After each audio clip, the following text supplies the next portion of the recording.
যদি ভারত কেন পৃথিবী যদি শেষ প্রান্তেও গিয়ে থাকে আপনারা সেখান থেকে ধরে নিয়ে আসবেন। খুনি যদি জাহান্নামেও গিয়ে থাকে আপনারা সেখান থেকে নিয়ে আসবেন। আমরা খুনিকে প্রকাশ্যে ঝুলিয়ে মারতে চাই।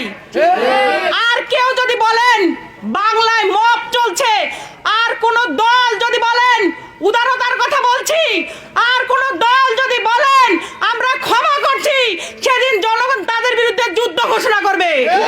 আমাদের জুলাই থামেনি, আমাদের জুলাই চলমান, আমাদের জুলাই চলবে। আমরা 5ই আগস্টে বলেছি আমাদের বিজয় হয়েছে, কিন্তু আমাদের শহীদদের তালিকা থামেনি।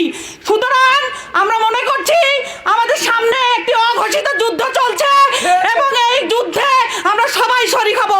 হাদি হয়ে ফিরে আসবো ইনশাআল্লাহ।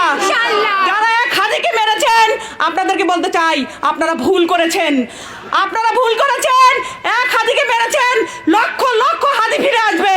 আপনাদের পতন আপনাদের শেষ করে ছাড়বে ইনশাআল্লাহ। আমি চাই আমরা সবাই হাদি হয়ে সামনে যে যুদ্ধ চলছে আমরা সেখানে সবাই যোদ্ধা হয়ে আসব। আপনারা কেউ বিচ্ছিন্ন হবেন না। এতটুকু বলে শেষ করতে চাই, আমরা আবার হাদি হয়ে ফিরে আসবো ইনশাআল্লাহ।